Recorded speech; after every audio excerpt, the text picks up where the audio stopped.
Swing हो जाता है, उसको सीम कहते हैं। ये साथ में आपकी वीडियो भी चल रही है, ये इंग्लैंड के अगेंस्ट जो आपने बॉलिंग की है, ये सीम हो रहा है बॉल आपका। जी। टीम को क्या हो गया क्वेटा ग्लैडिएटर को? ये तो टाइटल जीती थी, लोगों की फेवरेट होती थी, इस दफ़ा तो ऊपर आ ही नहीं सकी। तो व्हाट डू यू थिंक, कहाँ पे आप लोगों ने स्ट्रगल किया? सरफराज से उस तरह की बैटिंग नहीं हुई जितने उसकी एक्सपीरियंस है। एज अ बॉलिंग कोच आपने पहले अफगानिस्तान को भी कोच किया, अब आप पाकिस्तान टीम के माशाल्लाह से बॉलिंग कोच हैं। क्या प्लेयर्स कोच की बात सुनते हैं जो आप बताते हैं कि यार अंदर जाके इस तरह बॉल करना, फलां बैट्समैन प्लानिंग जो होती है उसको आपने यॉर्कर करना है, बाउंसर मारना है, स्लोअर वन करना है, तो वो बात सुनते हैं?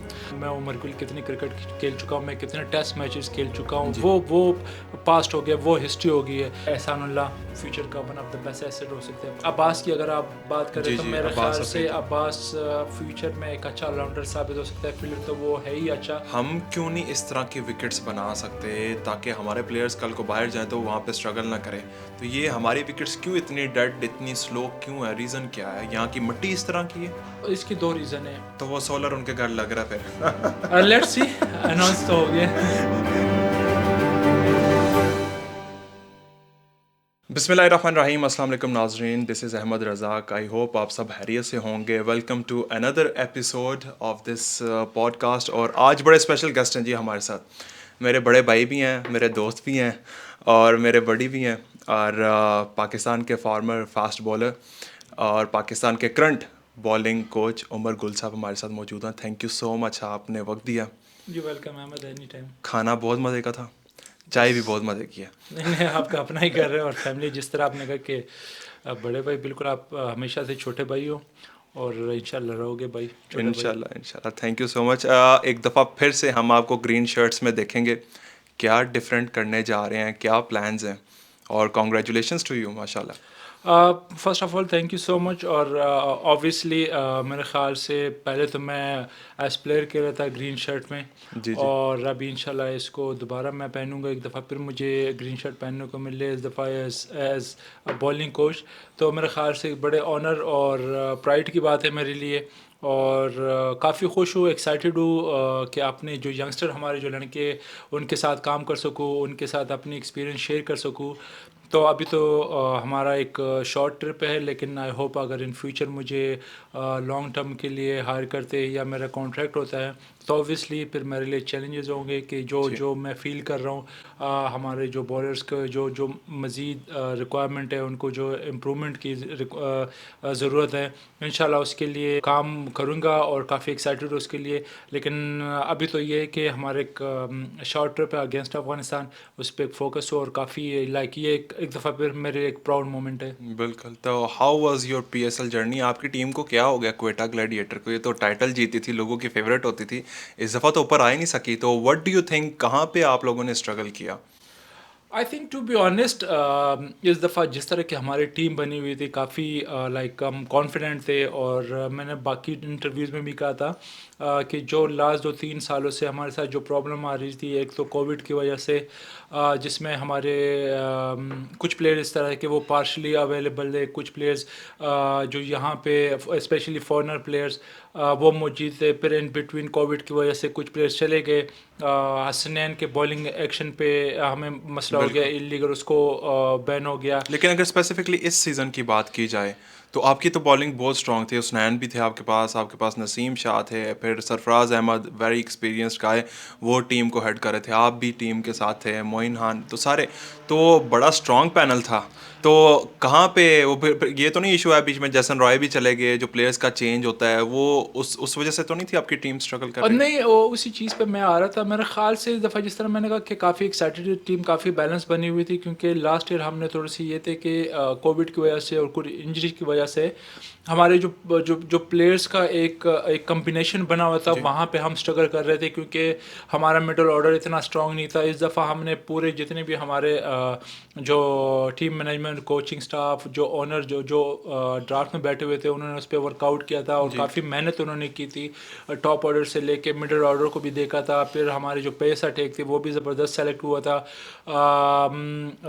इनिशियली तो हमें लग रहा था, क्योंकि हसरंगा भी अवेलेबल था 8 मैचेस के लिए, जेसन रॉय की भी जितनी अवेलेबिलिटी थी छः जी सात मैचेस के लिए अवेलेबल था। ऑल दो हमें पता था कि 1-2 मैच वो मिस करेगा बीच में, लेकिन उस बिटवीन हमारे पास प्लेयर, बाकी जो जो रिप्लेसमेंट प्लेयर थे वो भी अच्छे थे, लेकिन अगर आप PSL 8 की बात कर रहे हैं तो बिल्कुल अनफॉर्चुनेट रहा हमारे लिए। और जो रिज़ल्ट थे हमारे एक्सपेक्टेशन के मुताबिक नहीं रहे। उसकी जो मेन रीज़न है, एक तो अगर आप देखें फील्डिंग की वजह से हम मेनली जो मैचेस हमने हारे, कुछ मैचेस क्रूशल टाइम पे हमने कैचेस जी। ड्रॉप किए कि जहाँ पे हमें विकेट चाहिए थे, अगर हम वो विकेट हमें मिल जाती तो मे बी कि शायद 2-3 मैचेस हमारे इस तरह हुए कि जो प्योरली हम कैच ड्रॉपिस की वजह से, फील्डिंग की वजह से हम हारे। फिर जो सेकंड पार्ट पे अगर आप आते हो तो हमारे जो बैट्समैन थे स्टार्ट में उस तरह के क्लिक नहीं कर सके, जिसमें जी। हमारे लोकल्स प्लेयर भी थे। इफ्तिखार से उस तरह की परफॉर्मेंस नहीं हुई, सरफराज से उस तरह की बैटिंग नहीं हुई जितने उसकी एक्सपीरियंस है, और एज बिल्कुल। कैप्टन जो एक्सपेक्टेशन थे उससे। हमारे जो फॉरनर प्लेयर थे टॉप ऑर्डर, गप्टिल हो एक गए। मैच गप्टिल हो जी। गया, रॉय हो गया। एक एक मैच में सेकंड मैच में आई थिंक गप्टिल ने परफॉर्म किया, 167 रन हमने किए, जिसमें हमारे बॉलर ने बड़ा अच्छा जी। परफॉर्म किया। ऑल दो कि इस दफ़ा सुपर PSL सुपर 8 में, जो PSL 8 में मोस्टली विकेट बैट्समैनों को सूट कर रहे थे, लेकिन जिस तरह स्टार्ट में 7-8 मैचों में जिस तरह हमारे बॉलर्स रहे, मेरे ख्याल से बड़ी अच्छी परफॉर्मेंसेस रही। ओवरऑल अगर आप बॉलर्स की बात करें तो मेरे ख्याल से अच्छी परफॉर्मेंस रही, लेकिन एज टीम हमने जो आपको एक टूर्नामेंट में स्टार्ट से आप मैच जीते हो, आपका एक टोन सेट होता है, वो बिल्कुल। हमारा नहीं हुआ। वो चीज़ ने लैक किया। वो चीज़ लेकर लेटर और फिर हमने अच्छा कम बैक किया, 2-3 मैचेस हम जीते, लेकिन काफ़ी वो लेट हो गया था। प्लस हमने रन रेट को भी देखना था, रन रेट हमारा काफ़ी नीचे चला गया था। तो थोड़ा सा ये है कि अनफॉर्चुनेट रहे, उस तरह के परफॉर्मेंसेस, उस तरह के रिजल्ट नहीं आए जो क्वेटा ग्लेडिएटर चाह रहा था, जो जो टीम मैनेजमेंट कोचिंग स्टाफ चाह रहा था, या क्वेटा ग्लेडिएटर के जो फैंस थे वो जी। चाह रहे थे। तो काफ़ी इस चीज़ का दुख हुआ है। उमर भाई, बेटर लक नेक्स्ट टाइम। और आई विश के अगली दफ़ा कोयटा ग्लैडिएटर या जिस टीम के साथ भी आप हों वो टीम फाइनल जीते। Coming towards coaching now, as a bowling coach आपने पहले अफ़गानिस्तान को भी कोच किया, अब आप पाकिस्तान टीम के माशाल्लाह से बॉलिंग कोच हैं। What challenges you have faced, और अभी किन चैलेंजेस का आपको सामना करना पड़ सकता है जो बॉलिंग लाइनअप है उसको देखते हुए? तो किस तरह से आप अपनी जो टीम है, जो आपको लड़के मिले हैं, उनको क्या माइंडसेट आप देना चाहेंगे, क्या उनके लिए आपका मैसेज है? आई थिंक आप जिस भी शोबे में आते हो, जिस भी डिपार्टमेंट में आते हो, हमेशा से चैलेंजेस होते हैं, नए चैलेंजेस होते हैं। पहले मैं एज प्लेयर हम खेलते थे पाकिस्तान के लिए, तो वो हमारे लिए चैलेंजेस है कि हमने किस तरह परफॉर्म करना है, किस तरह अपने आप को फिट रखना है, इंटरनेशनल सर्किट में, जी। कम्पिटिटिव क्रिकेट में किस तरह अपनी परफॉर्मेंस को इन्हेंस करना है। वो तो लाइक पास्ट हो गया एज क्रिकेटर। फिर जब आप कोचिंग की तरफ आते हो तो ऑब्वियसली डिफरेंट चैलेंजेस होते हैं, डिफरेंट चीज़ें होती है कि जिसको आपने लुक आफ्टर करना है, डिफरेंट प्लेयर्स होते हैं, उसने उनके साथ आपने काम करना है। तो सबसे इम्पोर्टेंट चीज़ तो ये है कि आप कितने पैशनेट हो, कितने आपने उस चीज़ को, जो आपका जो डिपार्टमेंट है, या जो भी आपका जो जॉब है, उसको आप कितने पैशन से लेते हो। मेरे जी। ख्याल से सबसे इम्पोर्टेंट ये चीज़ है। और मैं इस चीज़ को काफ़ी लाइक इसको एंजॉय कर रहा हूँ। पहले अब खेलता था, लेकिन जब मैं खेल भी रहा था तो ड्यूरिंग माय करियर में हमेशा मेरी कोशिश होती थी कि जो मेरे कोलीग्स थे उनकी जो भी प्रॉब्लम होती थी मैं उनकी हेल्प करता था। जो अभी मेरे ख्याल से उस टाइम पे जो मैं दूसरे प्लेयर्स की हेल्प करता, अब वो मुझे हेल्प कर रहे हैं, जी। क्योंकि अभी मेरे लिए ईजी है कि दूसरे प्लेयर्स के साथ मेरे काम करना, क्योंकि एक डिफरेंट कोचेस के साथ मैंने ख़ुद भी काम किया है, वो आइडियाज़ मुझे ख़ुद है। इतने क्रिकेट खेल चुका हूँ, एक्सपीरियंस है अल्हम्दुलिल्लाह। बिल्कुल। तो कोशिश होती है कि एक तो जो प्लेयर के साथ है, कम्युनिकेशन लेवल वो बहुत ज़्यादा इंपॉर्टेंट है जी। कोच का। प्लस जब आप कोचिंग साइड पे आ जाते हो तो वहाँ पे एक तो ये कि आपने प्लेयर्स को एम्पावर करना है। वहाँ पे ये नहीं होता कि मैंने ये परफॉर्मेंसेस दिए या मैं इस तरह करता था, वो मैं का वर्ड जो है ना वो ख़त्म हो जाता है। यहाँ पे बिल्कुल। सारे वो प्लेयर्स होते हैं, फिर आप ही हो, आप ही आपने ही सब कुछ करना, आप सुपरस्टार हो, आप लेकिन ही। वो उमर भाई, क्या वो प्लेयर्स बात सुनते हैं कोचेस की? अक्सर ऐसी खबरें आती रहती है कि कोचेस का और प्लेयर्स की आपस में अंडरस्टैंडिंग नहीं होती। उसकी बेशुमार reason, I don't want to go into that, लेकिन क्या प्लेयर्स कोच की बात सुनते हैं जो आप बताते हैं कि यार अंदर जाके इस तरह बॉल करना, फलां बैट्समैन प्लानिंग जो होती है उसको आपने यॉर्कर करना है, बाउंसर मारना है, स्लोअर वन करना है, तो वो बात सुनते हैं? देखिए मैंने अर्लियर ने एक बात की है कि जब आप कोचिंग साइड पे आ जाते जी, हो तो फिर वहाँ पे मैं नहीं होता कि मैं उमर गुल कितनी क्रिकेट खेल चुका हूँ, मैं कितने टेस्ट मैचेस खेल चुका हूँ, जी, वो पास्ट हो गया, वो हिस्ट्री हो गई है। आपकी जो सबसे इम्पोर्टेंट चीज़ है ना कि आपके प्लेयर के साथ कम्युनिकेशन लेवल किस तरह है, आपके उसके साथ किस तरह अंडरस्टैंडिंग किस तरह से है? अंडरस्टैंडिंग किस तरह बिल्कुल। की है। और फिर वहाँ पे आपने प्लेयर्स को एम्पावर करना है, वहाँ पे आपने प्लेयर्स को बताना है कि आप ही हो, आपने ही करना है। आप जब रोप के अंदर चले जाते हो तो वहाँ पे आप कैप्टन भी हो, आप कोच भी हो, आप बॉलर भी हो। तो as as coach, as bowling coach, मेरे मेरे ये काम है कि मैं आपको प्लेन दे सकूँ, मैं बॉलर्स को जी, प्लेन दे सकूँ, स्पेशली ड्यूरिंग द गेम, कि मैं जो भी अपनी तरफ से जितना बेहतर कर सकूँ आपको फैसिलिटेट कर सकूँ। ऑब्वियसली आप प्लेयर्स को प्लेन ही दे सकते हो, रस्से के जी। अंदर फिर उसने करना है, उसने एग्जीक्यूट करना है। तो वहाँ पे तो मेरे ख्याल से प्लेयर को प्रॉब्लम नहीं होनी चाहिए। काफ़ी प्लेयर्स है जो उस पर एग्जीक्यूट करने की कोशिश करते हैं, लेकिन सम टाइम ऑब्वियसली बॉलर्स भी इंसान ही होते हैं, वो मशीन नहीं होते। आप फ्रेंडली कोच हैं या फिर आप गुस्से वाले हैं? मैं तो टू बी ऑनेस्ट फ्रेंडली हूँ, क्योंकि मैं जी, खुद भी क्रिकेटर रहा हूँ और मुझे पता है कि प्लेयर को किस तरह अंडरस्टैंड करना है, उनके जी, साथ जी, किस तरह आपने बात करनी है, किस तरह उसको लुक आफ्टर करना है, किस तरह उसके साथ लेके चलना है प्लेयर्स को। तो इट्स बेटर कि आप जितने उनके साथ फ्रेंडली रहो, जितने उनके साथ आपका एक कम्युनिकेशन लेवल अच्छा रहेगा, उतने ही आपको उसको रिस्पॉन्स भी समझा सकोगे आप। समझाना भी ईजी होता है। और प्लस जो जो जो आपके जो बॉलर्स का जो है उसका उनका रिस्पांस भी अच्छा आता है। तो सो फार अल्हम्दुलिल्लाह मैं काफ़ी इंजॉय कर रहा हूँ। मेरा अफगानिस्तान के साथ भी टाइम गुजरा है, मेरा क्वेटे जी, ग्लेडिएटर के साथ भी काफ़ी अच्छा टाइम गुजरा है।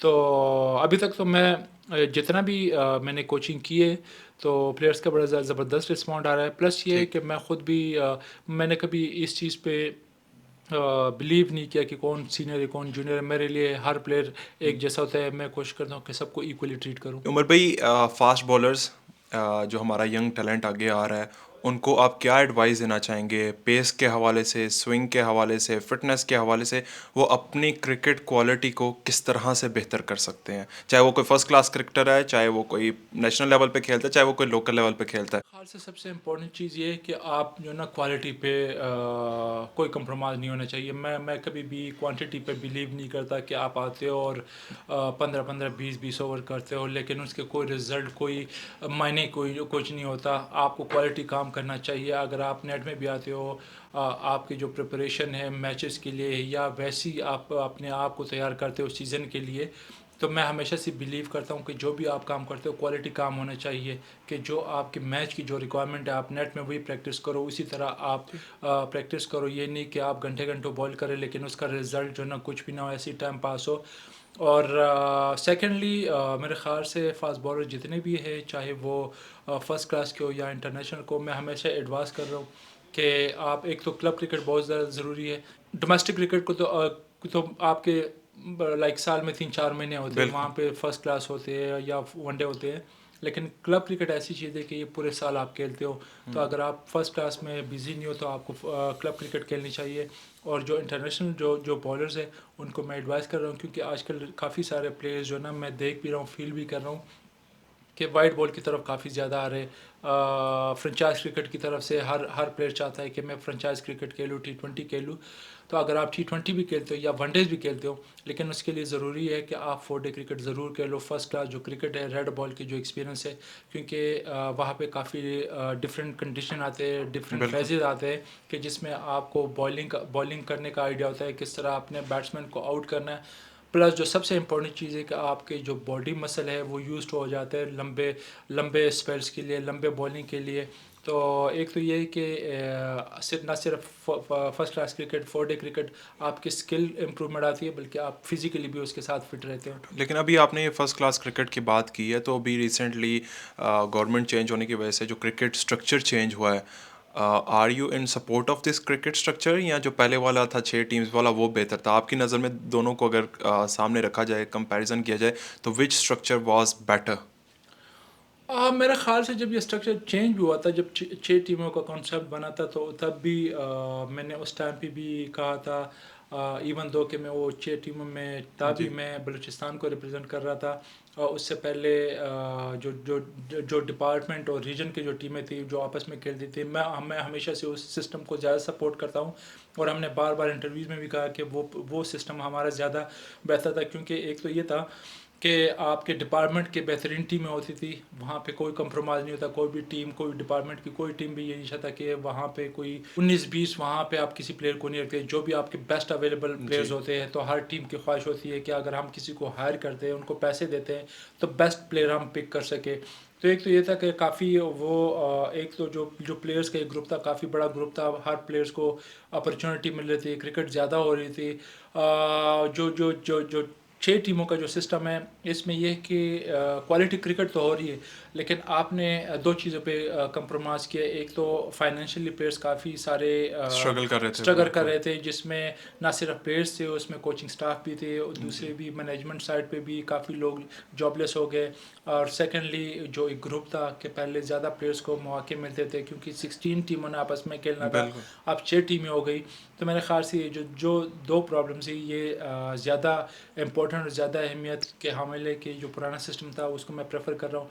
और सेकेंडली जो सबसे इम्पोर्टेंट चीज़ थी कि जब मैं खुद हबीब बैंक को रिप्रेजेंट करता था, मैं कैप्टन था हबीब बैंक का, तो जो भी नया लड़का अंडर 19 खेल के आता था, जो अंडर 19 नेशनल टीम को रिप्रेजेंट करता था, तो डिपार्टमेंट उनको एक ऐसा प्लेटफॉर्म फ्राहम करता था कि वहाँ से अंडर 19 का बच्चा ग्रूम होता था। क्योंकि एक तो उनको एक मंथली उसकी जो सैलरी वो स्टार्ट हो जाती है जी। इनिशली, जो उसकी जो ज़रूरियात है, वो उसकी जो घर से इक्विपमेंट, प्रेशर होता है ना कि यार कि अब कमा के भी कुछ ला के दो, तो वो ऑब्वियसली आपका बिल्कुल। फाइनेंशियली भी हेल्प हो रहा था, और प्लस वो जो अंडर 19 का बच्चा था एक डिपार्टमेंट में अगर वो खेलता था, तो आपको पता ही है कि वहाँ पे टॉप लेवल के प्लेयर्स बिल्कुल। होते हैं, तो काफ़ी कुछ सीखने को मिलता था। मैं खुद अपनी मिसाल देता हूँ कि जब मैं फर्स्ट टाइम डिपार्टमेंट क्रिकेट खेलनी शुरू की, तो मैं PIA से मैंने स्टार्ट की। उस टाइम पे वसीम भाई, ये अ, कब की मो- बात है? ये 2001-2 की बात है। मुझे अच्छा। काफ़ी अर्ली एज में मुझे डिपार्टमेंट मिली थी, काफ़ी लकी था मैं। और मेरे मोइन भाई कैप्टन थे उसमें, मोहम्मद जाहिद, फजले अकबर, ये सारे लड़के जितने भी पाकिस्तान के टॉप प्लेयर्स थे उस टाइम पे खेल रहे थे, बिल्कुल, बिल्कुल। और उन्हीं के साथ खेल के हमने सीखा है। तो मेरे ख्याल से एक यंगस्टर के लिए बड़ा ज़बरदस्त एक अपॉर्चुनिटी थी ये डिपार्टमेंट क्रिकेट। तो स्टिल आई बिलीव कि वो जो पुराना जो स्ट्रक्चर था हमारा, जो 16 टीम का जो भी रीजन, दोबारा बहाल हो गया। हाँ अभी बहाल हो गया, आई थिंक वो ज़्यादा प्लेयर्स के लिए सूटेबल है। आपने सारे फॉर्मेट्स की क्रिकेट खेली है, आपने IPL भी खेला, आपने BPL, PSL, आपने पूरी दुनिया की ऑलमोस्ट हर जगह पे, हर कोने पे जाके क्रिकेट खेली है। How has this specially helped you to grow as a cricket coach?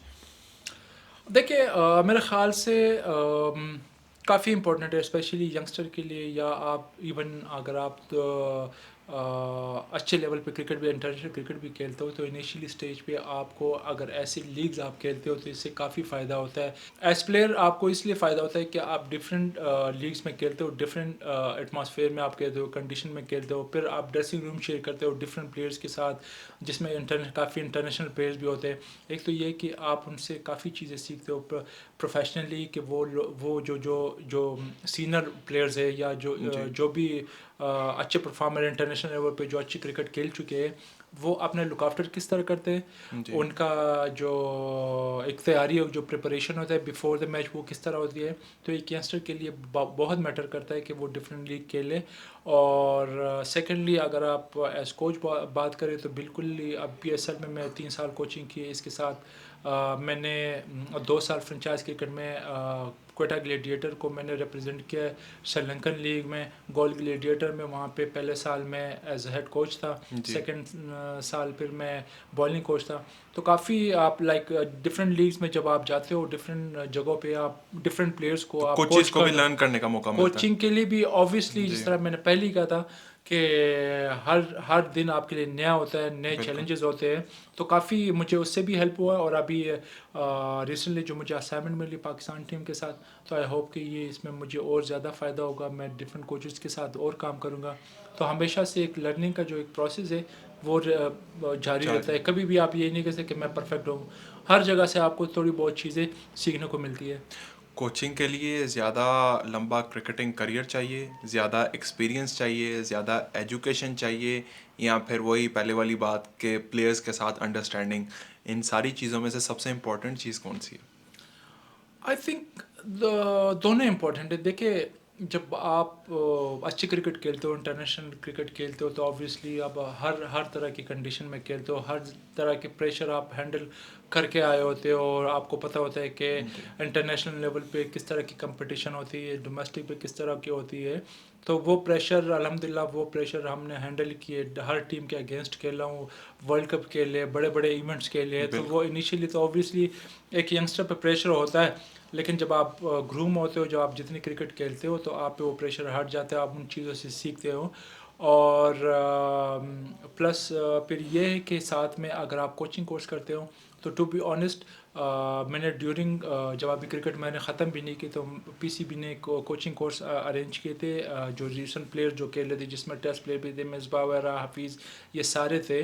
तो मैंने कोचिंग कोर्स किए, और उससे मुझे काफ़ी हेल्प मिला, मुझे काफ़ी उससे फ़ायदा भी हो, क्योंकि एक तो जो आप कोचिंग कोर्स करते हो, उससे ये होता है कि आप अपनी क्रिकेट का तो आपको पता ही होता है, आप क्रिकेट खेल रहे हो, बिल्कुल बिल्कुल। लेकिन फिर आपके लिए और इजी हो जाता है कि कहाँ पे मैं गलती कर रहा हूँ, किस तरह आपने इसको रेक्टिफाई करना है, किस तरह इसको आपने सही करना है। तो आई थिंक दोनों पैरेलल है। आप अगर अच्छी क्रिकेट भी खेल चुके हो, प्लस आपको जो ना एजुकेशन भी उसके साथ बड़ा मैटर करता है। फ्रॉम दिस PSL 2023 आप क्या समझते हैं who is the upcoming talent? बहुत सारे नाम हैं लेकिन कोई स्पेसिफाई करें जो आप समझते हैं कि यार आपने ग्राउंड में देखा हो कि यार ये बच्चा है जो पाकिस्तान की टीम के अंदर जो कमी थी इसको पूरा कर सकता है। एहसानुल्लाह, आई थिंक फ्यूचर का one of the best asset हो सकता है पाकिस्तान क्रिकेट के लिए। द वे जिस तरह उसने बॉलिंग जी की, जिस बहुत तरह कम उसका बॉलर हैं जो 150 प्लस हैं इस टाइम बिल्कुल, पाकिस्तान में। जिस तरह के पेस के साथ उसने बॉल किए, जिस तरह बॉलर्स बैट्समैनों को उसने डिस्टर्ब किया, फिर उसके साथ अगर साइम अयूब, जिस तरह उसने अपने आप को, इवन दो उसने लास्ट ईयर क्वेटा ग्लैडिएटर के साथ था, लेकिन वो जी काफ़ी यंगस्टर था, यंग था, अंडर 19 खेल के आया था, अभी मेच्योर नहीं था। मिच्योर नहीं था। इस साल वो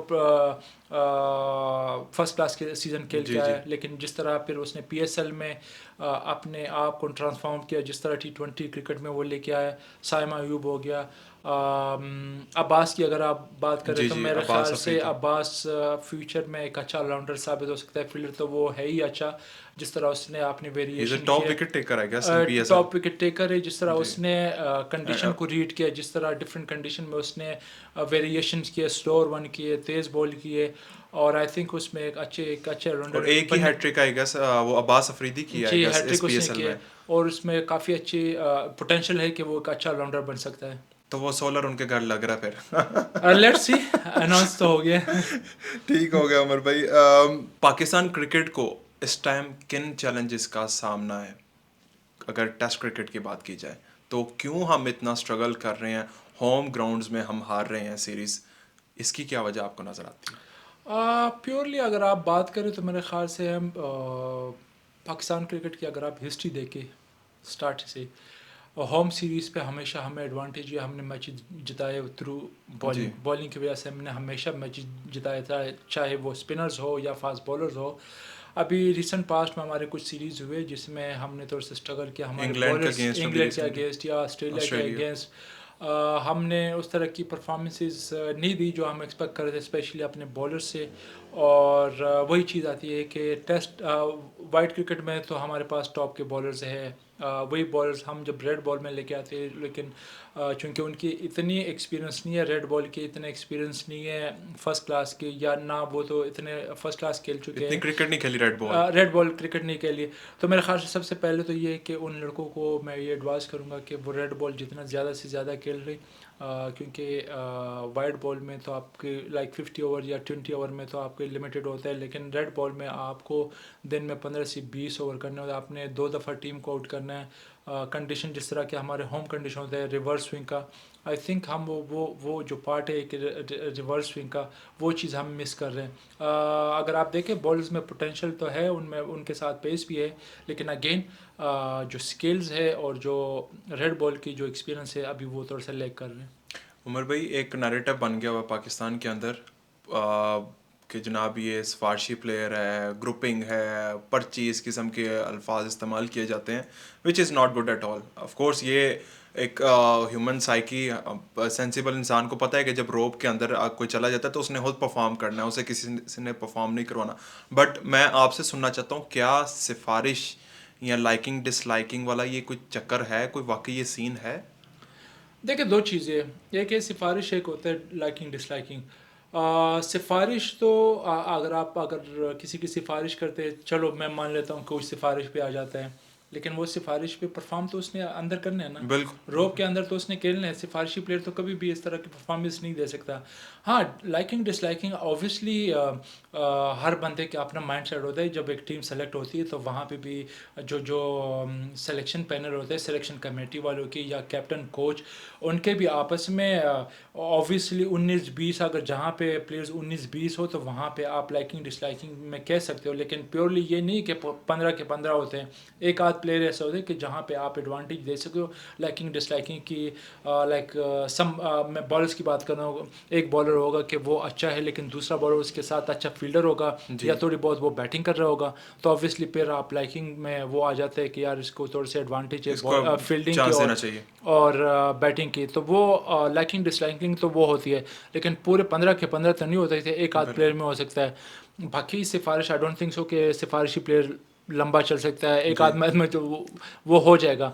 लेकिन ये बिल्कुल रॉन्ग है, और जो सबसे जो जो ये आपने नैरेटिव गलत है। नैरेटिव गलत है। और जो जो यहाँ पे हमारे जो एक कल्चर बना हुआ है कि अगर कोई एक्स क्रिकेटर है तो उसका कोई रिलेटिव है तो वो हाँ नहीं कर सकता, हमेशा उसके पीछे काफ़ी बातें होती है, पर्ची बिल्कुल। है, सिफारिशी है, जो कि ये इस तरह नहीं करना चाहिए। मैं तो इस चीज़ पे बिलीव करता हूँ कि जो भी अच्छा क्रिकेटर हो, चाहे वो एक्स क्रिकेटर का रिलेटिव हो या उसका रिलेटिव ना हो, बेटा हो जो लेकिन भी हो, जो हाँ भी है, हाँ। पास में भी इस तरह की बातें हुई, इमाम उल हक के पीछे काफ़ी बातें हुई, बिल्कुल। लेकिन इमाम उल हक ने जब उसका डेब्यू हुआ है, डेब्यू से लेके अभी तक उसने जिस तरह अपने आप को प्रूव किया है, रेड बॉल में उसने प्रूव किया, वाइट बॉल में उसने प्रूव किया है, हमेशा उसके पीछे जो ना उनको क्रिटिसाइज़ किया है कि यार ये पर्ची है, बिल्कुल। ये सिफारिश ही है, लेकिन उसने हमेशा परफॉर्म जो किया उसने। परफॉर्म किया है और जी। स्टिल परफॉर्म कर रहा है। ऐसे और भी प्लेयर्स है जो कि एक्स क्रिकेटर के रिलेटिव है, किसी का बेटा है, किसी का भतीजा है,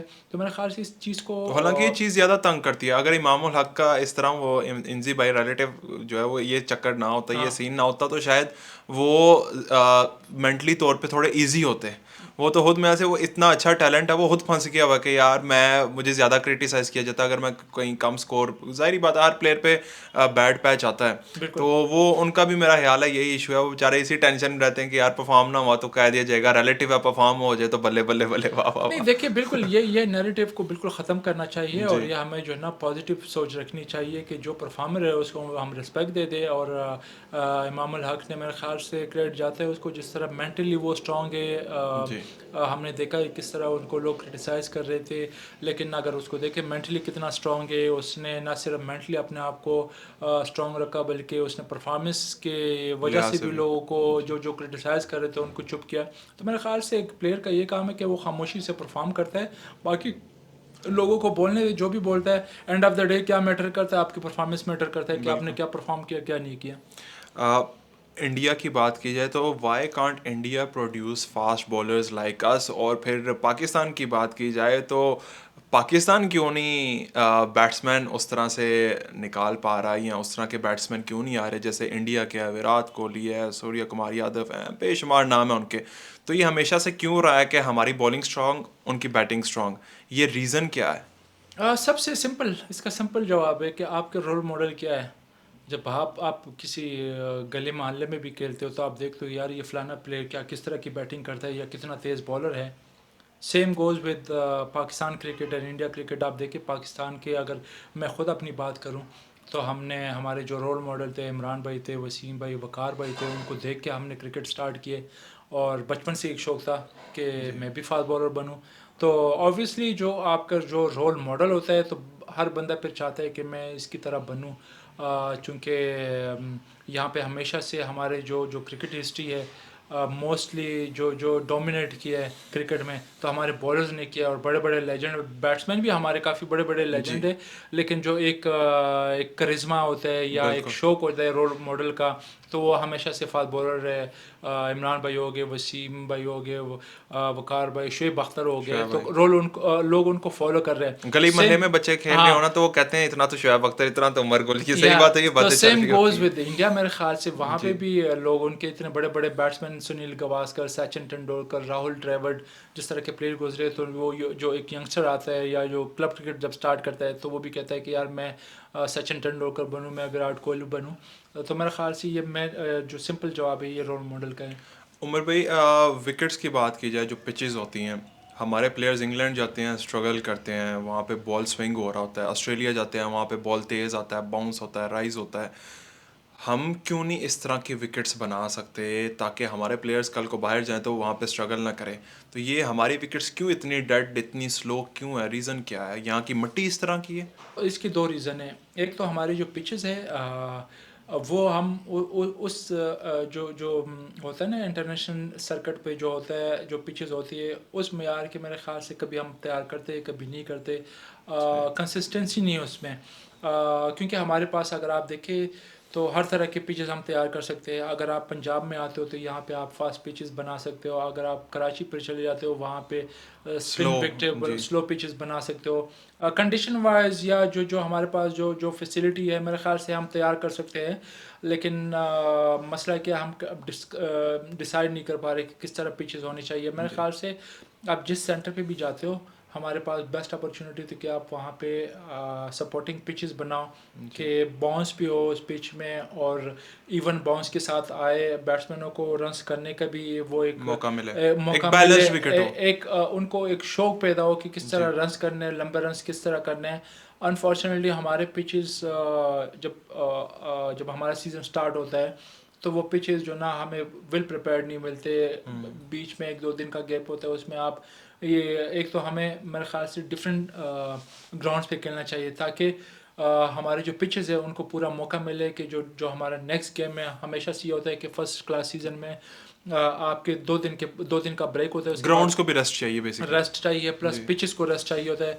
और सेकंड जो इम्पोर्टेंट चीज़ है कि हमारे यहाँ पे बॉल कौन सी यूज़ कर रहे हैं हम। पिछले लाइक अगर आप बात करें लास्ट 7 8 8 10 सालों में, तो हमने डिफरेंट बॉल हमने यूज़ किए।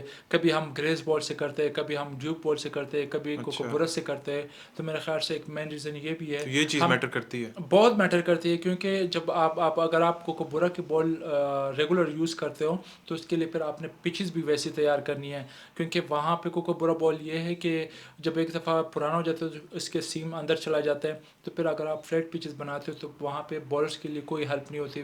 फिर वहाँ पे रन ही रन बनते जी, हैं, जो कि जब आप अगर ड्यू को ग्रेस करते हो, तो वहाँ पे हम क्या करते हैं, ग्रासी पिचेस बनाते हैं कि जो प्योरली बॉलर्स के लिए ज़्यादा सूटेबल होते हैं। वहाँ पे बैट्समैन फिर रन नहीं कर पाते। तो बिल्कुल। ये दो चीज़ें, एक तो हमने पिचेस को अच्छा बनाना है, प्लस हमने डिसाइड करना है कि हमने डोमेस्टिक में कौन से बॉल यूज़ करने हैं। ये बोर्ड डिसाइड करता है, और जब भी कोई इंटरनेशनल मैच होता है तो वो क्या आईसीसी की टीम आती है? विकेट किस तरह से अप्रूव की जाती है, ये तो थोड़ा बताएं। कि एक पिच जब तैयार होती है तो वो उसे अप्रूव किस तरह से किया जाता है? ग्राउंडमैन जो होते हैं उनको भी गाइडलाइन मिलती है आपने किस तरह की विकेट तैयार करनी है, या वो अपनी मर्जी से तैयार कर देते हैं? नहीं, देखिए, आईसीसी के तो अपने रूल है वो, कि आपने पिच की क्वालिटी क्या होनी चाहिए, ग्राउंड की क्वालिटी क्या होनी चाहिए। क्योंकि आपके पॉइंट्स होते हैं, आपके अगर वो पिच जो है, जो आईसीसी की जो कवानीन है उसके मुताबिक अगर नहीं है, या डेंजरस बने है या अनप्लेएबल है, तो उसके आपसे पॉइंट कट जाते हैं। नेक्स्ट टाइम फिर वो एक साल का एक वो होता है कि साल में अगर दोबारा वो चीज़ दोबारा फिर से अच्छा, रिपीट हो गई अगर? रिपीट हो गई, तो वो फिर उस ग्राउंड के बैन भी करते हैं। लेकिन बाकी अच्छा। अगर आप पिच की प्रिपरेशन देखें, तो उसमें आईसीसी का कोई अमल दखल नहीं होता। वो प्योरली आपके जो होम एडवांटेज है आप उसको यूज़ करते हो। कि लेट्स सपोज अगर मैं ऑस्ट्रेलिया या इंग्लैंड के ख़िलाफ़ अगर मैं होम पे खेलता हूँ, तो मेरी स्ट्रेंथ क्या है, मेरी स्ट्रेंथ फास्ट बॉलिंग है या यस। स्पिन है। तो अकॉर्डिंगली आप उस लिहाज से आप तैयार करते हो। आप इंडिया में भी जाते हो तो वो बिल्कुल। अपने लिए स्पिन विकेट बनाते हैं। लेकिन वो वहाँ पे रिज़ल्ट आना चाहिए, रिज़ल्ट इन अ सेंस कि आपके मैच जीतने के, ये नहीं कि ज़्यादा 5 दिन लगे डेंजरस हुए हो हैं, बिल्कुल। और ज़्यादा अनप्लेएबल हो जाए, उसकी भी आपके पॉइंट कट जाते हैं। लेकिन बाकी जो पिच की प्रिपरेशन है वो प्योरली आपके बोर्ड पे डिपेंड करता है किस तरह एडवाइस करते हैं। ठीक। कभी आपके साथ ऐसा हुआ है कि आप तो बहुत सारे कैप्टन्स के अंडर खेले हों, अंदर गए हों, तो वापस आए हों तो यार ये क्या विकेट है, पता नहीं क्या होगा? कोई ऐसा हुआ है, कोई वाकया आपके करियर के अंदर कि यार ये तो देखिए, बिल्कुल अनप्लेएबल विकेट है यार, ये कहाँ पे खिलाने लगे हैं हमें? जिस तरह मैंने अर्ली कहा कि आप हमेशा से कोच और कैप्टन चाहते हैं कि वो होम एडवांटेज ले, पास में भी इस तरह हुआ है कि हमेशा से लाइक जब एक सीरीज़ मुझे याद है कि 2007 में वेस्ट इंडीज़ आए थे तो हमारे पास दानिश कनेरिया था। तो कोच और कैप्टन ने ग्राउंडमैन को एडवाइस किया, क्रिएटर को, कि हमें स्पिन विकेट चाहिए कि जिस पे हमारे जो सीरीज से पहले ये था ये जो लगी। इंटरव्यूज़ वगैरह में ये जी। कह रहे थे कि हमारा टर्म कार्ड दानिश ही होगा। ऑब्वियसली हमने उनके लिए पिचेस तैयार करनी है, तो जाहिर ही बात है कि आप उसके लिए फिर पिचेस तैयार करते हो। लेकिन वहाँ पे दानिश से उस तरह की परफॉर्मेंस नहीं हुई, मैं ही हाईएस्ट विकेट टेकर था और अच्छा। मैंने सबसे ज़्यादा आउट किए थे। तो ऑब्वियसली आप देखते हो, आपने स्ट्रेंथ को देखते हो कि कौन सी स्ट्रेंथ हमें सूटेबल है, फास्ट बॉलर या स्पिनर, उसी लिहाज से फिर आप एडवाइस करते हो पिचेस के लिए। लास्ट क्वेश्चन और उसके बाद मैं ये कोचिंग की तरफ आऊँगा। आपसे एक दो चीज़ हमने पूछनी है। 30,000 35,000 का क्राउड होता है, डेफनिंग साउंड होता है इतना। हम घर पे टीवियों के आगे बैठे होते हैं तो अकेले बैठे होते हैं, हमारा दिल जो है वो धड़क रहा होता है एक एक बॉल पे। हाँ। जो प्लेयर होता है, जो उस सिचुएशन से गुजर रहा होता है, जो बैटिंग कर रहा होता है, जो बॉलिंग कर रहा होता है, वो किस तरह से प्रेशर को हैंडल करता है? आपके ऊपर बहुत सारे ऐसे वाक़यात हैं जहाँ पे आपको प्रेशर मैचेस आपने खेले, 2009 का वर्ल्ड कप हो, 2007 का वर्ल्ड कप हो, और फिर इस तरह बेशुमार बड़े बड़े मैचेस जो मुझे याद है, जो मेरे जहन में आ रहे हैं। चाहे वो इंग्लैंड में हो, ऑस्ट्रेलिया के अगेंस्ट या जब आपने माइक हसी को आउट किया, वो भी मैच आपने जितवा दिया। तो वो क्राउड को किस तरह से किस तरह से आप इस प्रेशर को हैंडल करते हैं? मीडिया तो सारा एक साइड पे, जो इतना क्राउड होता है, एक दूसरे की आवाज़, क्या आपको, आप एक दूसरे को सुन पा रहे होते हैं? देखिए, स्टार्ट में ऑब्वियसली जब एक यंगस्टर आता है तो वो इस फेस से नहीं गुजरा होता। जब मैं भी आया था तो प्रेशर होता था, ऑब्वियसली जब क्राउड थोड़ा थोड़ा सा भी ज़्यादा हो जाता था तो प्रेशर होता है। लेकिन फिर जो मैं खेलता रहा, जब मैं पाकिस्तान टीम का मेन बॉलर बन गया, बिल्कुल। तो उसके बाद फिर ये था कि हम उन प्रेशर से गुजरे, उसको हमें आइडिया हो गया कि किस तरह क्राउड का जो प्रेशर है उसको किस तरह हैंडल करना है, या मैच का जो प्रेशर है अपने नर्व को किस तरह कंट्रोल जी। करना है, आपने फोकस रहना है अपने मैच पे। तो उस चीज़ के साथ यूज टू हो गए। और फिर बाद में ये कि हम टू बी ऑनेस्ट जितना ज़्यादा क्राउड होता था मैं ज़्यादा इंजॉय कर रहा था, और मुझे ज़्यादा और ज़्यादा मज़ा आता था कि मैं बड़े क्राउड के सामने और ज़्यादा अच्छा जी। परफॉर्म जी। करूँ, और परफॉर्म किया भी है। एनर्जी ज़्यादा आ जाती होगी। और ज़्यादा एनर्जी आ जाती, जी। क्योंकि क्राउड से जो ना प्लेयर को एक एक्स्ट्रा एनर्जी मिल जाती बिल्कुल। है। और जहाँ पे भी मुझे ज़्यादा क्राउड में मिला है, हमेशा से मैंने उसको एंजॉय किया और हमेशा से मेरी कोशिश है कि उसके सामने ज़्यादा अच्छा परफॉर्म करूँ। What about that crowd? एक मैच में देख रहा था, इंडिया में आप लोग खेल रहे थे, हम्म। तो आई गेस आपने आउट किया। It was a pin drop silence. तो वो कैसा लगता है कि 30,000 बंदा बैठा हुआ है, कोई एक बंदा भी अप्रिशिएट नहीं कर रहा, तो वो वो भी एक फीलिंग बिल्कुल होती है वो ना? सीरीज़ मुझे अभी भी याद है, 2011-12 की बात है जब हाँ। हमने last time. Even semifinal the world cup हाँ, 2011 का। वर्ल्ड कप 2011 भी हम खेले। फिर उसके बाद हमारी बायलैटरल सीरीज हुई थी इंडिया के साथ, जहाँ पे हमने वनडे सीरीज हम जीते, T20 बिल्कुल। 1-1 से बराबर हुआ था। लेकिन अभी मुझे स्टिल अभी भी याद है कि कोलकाता में हमारा मैच था और वहाँ पे तकरीबन कोई था 70-80 हज़ार क्राउड था। उसकी जो कैपेसिटी है वो 1 लाख से अबव है, लेकिन उस मैच में कोई 70-80 हज़ार क्राउड आया था। अच्छा। और आगे से सहवाग खेल रहा था, युवराज था, ये सारे थे। और एक टाइम पे हम लो स्कोरिंग मैच में, वो मैच 250 समथिंग हमने किया था। और ऊपर से एक आज जुनैद ने आउट किया, फिर जो सहवाग को मैंने आउट किया, युवराज का आउट किया।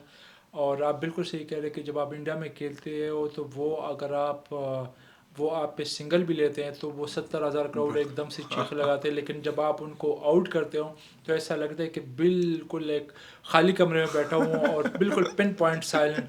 तो वो सीरीज़ मुझे अभी भी याद है। सही सही। काफ़ी प्रेशर भी होता है, लेकिन ऑन द अदर साइड हमेशा से मैंने इंडिया में बहुत इंजॉय किया क्रिकेट को, क्योंकि जितना क्राउड वहाँ पे आता है तो बड़ा मज़ा आता है वो अगेंस्ट मैच इंडिया। थोड़ी, वो तो जंग हो रही होती है। वो बिल्कुल बड़ा प्रेशर, और हमेशा इंडिया बिल्कुल पाकिस्तान के हाई वोल्टेज मैचेस होते हैं, और जब आप वहाँ पे परफॉर्म करते हो तो आप सुपरस्टार भी बनते हो। और बिल्कुल। नहीं नहीं उमर मेरे भाई। ख्याल से मेरे करियर का टर्निंग बिल्कुल पॉइंट भी यही है कि जब मैं पहली दफ़ा अगेंस्ट इंडिया खेला हूँ कजाफी पे, और मैन ऑफ द मैच हुआ, मैंने 5 आउट किए, बिल्कुल।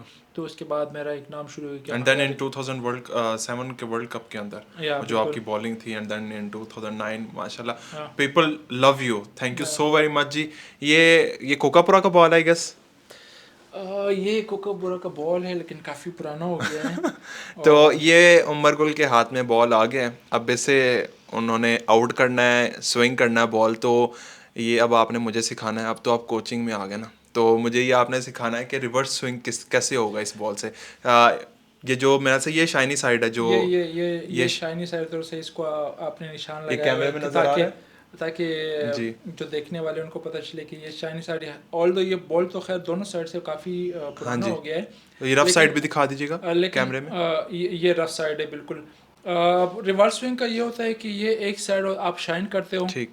इसको आप पसीने से या वैसे ही आप शाइन जी करते हो, तो ये इसको आपने शाइन रखना है। और जो दूसरा जो रफ साइड है, ये इसको आपने शाइन नहीं रखना, कोशिश करें कि आप इसको जितना ड्राई रख सकते हो। सम टाइम होता है कि जब आप बॉलिंग करते हो या फील्डर्स भी होते हैं जो पसीना आता है, तो मेरी कोशिश होती है कि ये जो रफ साइड है इसको जितना ड्राई रख सकूं ठीक। ज़्यादा अच्छा होता है, क्योंकि एक तो इसका स्विंग ख़त्म नहीं होता, प्लस जी जो एयर रेजिस्टेंस है ना, तो वो जितना भी रफ होता है तो इसको टच करता है, ठीक टच है। करता है, इसको दूसरी साइड पे शाइनी साइड की तरफ लेके जाते हैं। खींचता है, ठीक है। हाँ, तो इसको ड्राई रखना है। और ये शाइनी साइड है जब आप रिवर्स बॉल होता है, तो जब आप बॉल को, अगर ये मेरा सेम पोजीशन है, ये रफ साइड बाहर है। कैमरे की तरफ थोड़ा हाँ, दिखाएगा। ये रफ साइड बाहर है, शाइनी साइड अंदर की तरफ है। जब मैं इसको पहनता हूँ तो ये इन स्विंग होगा, अच्छा ये इधर को जाएगा, ठीक है, अंदर इन को। स्विंग होगा। और अगर फिर मैं ये शाइनी साइड को इस तरफ ले आऊँ, अब ये ठीक। शाइनी साइड होगा, ये रफ साइड है, तो अगर मैं इसको करूँगा तो ये आउट स्विंग होगा। आउट स्विंग हो गया। आपकी ग्रिप क्या होती है, एक फास्ट बॉलर की ग्रिप क्या होनी चाहिए, थोड़ा सा ये हाँ, क्या। नॉर्मली तो मैं मेरी हर बंदे के अपने जी जी ग्रिप पोजीशन होती है। कोई स्प्लिट फिंगर के साथ करता है, कोई क्लोज फिंगर के साथ करता है। मेरा तो हमेशा से क्लोज फिंगर के साथ, और मेरा ये जो थंब था ये यहाँ पे ये सीम के सीम ऊपर के आता है। साइड पे होता था। सही। कुछ लोग होते हैं ऐसे क्रॉस लगे रहते हैं, कुछ होते हैं कि बिल्कुल साइड पे पकड़ते हैं। हर बंदे का अपना तरीका जी होता है, लेकिन सीम का तो हर किसी का अपना वो होता है। लेकिन जो सबसे इम्पोर्टेंट चीज़ है कि आपके रिस्ट लॉक होने, ये बड़ा जी। इंपॉर्टेंट है। जिसका रिस्ट लॉक अच्छा होता है, रिस्ट तो लॉक उमर भाई होता है, ये स्विंग करने के लिए होता है या ये सीम स्विंग के क्या। लिए देखिए, अगर आपका ये रिस्ट लॉक ये होता है ना, कि अगर आपके थोड़ा सा ऊपर की तरफ होता है ना, जी। ये रिस्ट देखिए ऊपर की तरफ है, तो इट्स मीन कि जब आप ये डिलीवर करते हो तो ये ऑटोमेटिकली आपके जो ना आउट स्विंग के लिए जाता है। अच्छा अच्छा राइट अच्छा। हैंड की बात कर ठीक। रहा हूँ। लेकिन जब ये रिस्ट आपकी टूट जाती है, गिर जाती है, तो ये ऑटोमेटिकली ये देखिए, ये इसको कहते हैं रिस्ट टूट जाना। तो ठीक। ये आपकी अंदर की तरफ गिर जाती है, जिसकी वजह से आपका जो आउट स्विंग है वो ख़त्म हो जाता है। या तो ये बॉल इन स्विंग होता है, या ये टांग से इधर निकल जाता है। ठीक हो गया। और जो एक ये तो होगी रिवर्स स्विंग। हाँ। जो एक नेचुरली स्विंग होता है वो नया बॉल ही होता है सिर्फ, जो जो हाँ, आप अब फेंकते वो हैं। उसमें ये होता है कि एक होता है रिवर्स स्विंग होता है, एक कन्वेंशनल स्विंग होता है। कन्वेंशनल स्विंग में ये होता है कि वो नया बॉल होता है या सेमी नहीं होता है। तो उसमें क्या होता है कि मोस्टली ये शाइनी साइड है, ये हल्का, बल्कि ये भी नया ही होता है, इतना रफ नहीं मैं होता। समझ लें नया बॉल है बिल्कुल आपके बिल्कुल हाथ ये में। नया बॉल है, लेकिन फिर आप क्या करते हो कि एक साइड को आप शाइन करते हो, कि ताकि जब बॉल पुराना हो जाए तो एक साइड मेरा शाइन। तो ये शाइनी साइड है, और ये हल्का, इसको इस साइड को मैं शाइन नहीं कर रहा, तो इसको कहते हैं कन्वेंशन स्विंग। तो फिर क्या होता है कि ये जो जो रफ हल्का सा, जो जिसको हम शाइन नहीं करते, तो फिर स्विंग इसकी तरफ होता अच्छा है, वो उस तरफ जाना शुरू हो जाएगा। उस तरफ जाना शुरू होता है। और प्लस आपके जो नेचुरल स्विंग है वो भी काउंट होता है, कि आपके ठीक। रिस्ट पोजीशन क्या है। अगर आपके रिस्ट लॉक है तो आपका ऑटोमेटिकली आउट स्विंग होगा राइटी के लिए। ठीक। और अगर आपके रिस्ट गिरता है या टूट जाते हैं, तो वो आपके रिस्ट अगर इस तरह गिरती है, तो ये देखें ना किस तरफ जाती है, बिल्कुल टुवर्ड्स बिल्कुल। लेग स्टम्प या इन स्विंग इसको कहते हैं। वो इस वजह से वाइड जोन, वाइड कंट्रोल नहीं रहता बॉल पे। यस। ठीक हो गया। और लास्ट क्वेश्चन ये है कि स्विंग और सीम बॉलिंग में क्या फ़र्क है। अक्सर कन्फ्यूजन होती है, स्विंग सीम हमें वो समझ नहीं आती। स्विंग हो गया हवा में जो या गेंद हिलता है, सीम बॉलिंग क्या है। सीम बॉलिंग वो है जो मोहम्मद आसिफ करते थे। अब बिल्कुल बड़ा अच्छा क्वेश्चन है। इसमें दो तरह के स्विंग होता है। एक होता है स्विंग होता है जो एयर में होता है, बिल्कुल हवा में जो हिल गया। जो एयर में होता है, या ऑफ द पिच भी होता है, कि जो जी आपका नेचुरल स्विंग होता है। एक होता है सीम बॉलर। सीम बॉलर क्या होता है कि वो आप सीम को हिट करते हैं और उसके बाद जो ना जब आपका सीम प्रॉपर गिरता है जी। तो या अगर हल्का सा इस साइड पे गिरे तो या तो वो इन स्विंग हो जाता है, ठीक। या अगर इस साइड पे गिर जाए वो आप डिपेंड करता है आपकी सीम पोजीशन पे किस जगह पे गिरा है। तो वो ऑफ द पिच आपका बॉल स्विंग हो जाता है, उसको सीम कहते हैं। ये साथ में आपकी वीडियो भी चल रही है, ये इंग्लैंड के अगेंस्ट जो आपने बॉलिंग की है, ये सीम हो रहा है बॉल आपका। जी, बिल्कुल ये। ये ठीक। मेरा इनिशियली जब मैंने स्टार्ट किया था करियर तो मैं सीम बॉलर था। ठीक। फिर बाद में जब मुझे इंजरी हो गई और मैंने उससे रिकवरी की है तो उसके बाद मैं एकदम से सडनली 135 136 से मैं पहुंच गया 150 पे। तो अच्छा। मैं उसके बाद फिर ये था कि तेज़ हो गया काफ़ी 140 इंजरी की प्लस। वजह से? इंजरी से रिकवरी के बाद क्योंकि अच्छा मैं अच्छा। और ज़्यादा स्ट्रांग हो गया फिजिकली, और ज़्यादा स्ट्रांग हो गया ठीक। मैंने अपने जो जो रिहेबिलिटेशन था, जो रिहेब प्रोसेस था मेरा बड़ा ज़बरदस्त था, अच्छा रिहेब किया, फिजिकली स्ट्रांग हो गया, मेरे जो मसल थे वो पहले वीक थे उसको मैंने स्ट्रांग करके कम बैक किया। तो उससे मुझे मेरे पेस में भी काफ़ी फ़र्क ये पड़ा। 2004 की बात है, 4 की बिल्कुल। बात है। तो उसके बाद फिर मैं 140 प्लस पे चला गया। तो उसके बाद फिर मेरा मैं जब चाहता था कि मैं अब स्विंग करूँ तो स्विंग भी होता था, और अगर मैं चाहता था कि जहाँ पे कंडीशन आप मुझे सूट कर रहा है कि बॉल सीम हो रहा है तो वहाँ पे मैं कोशिश करता कि सीधे सीम के साथ बॉल हिट करूँ और जी। वहाँ से खुद ही बॉल तो सीम हो जाए। Basically you are a seam bowler, और फिर स्विंग आपने बाद में सीखी, आपका मतलब ये है कहने यस। का। तो वो उस टाइम किन से आपने सीखी? वसीम भाई वगैरह से किसे टिप्स ली?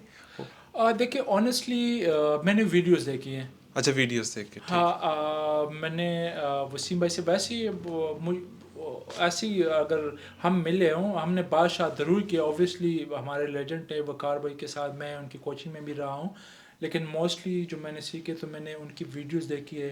सही। स्पेशली रिवर्स स्विंग के लिए मैंने इंडिया की एक सीरीज़ हो रही थी ऑस्ट्रेलिया में, तो वसीम भाई वहाँ पे ESPN के साथ तब कमेंटेटर थे, कमेंट्री कर रहे थे।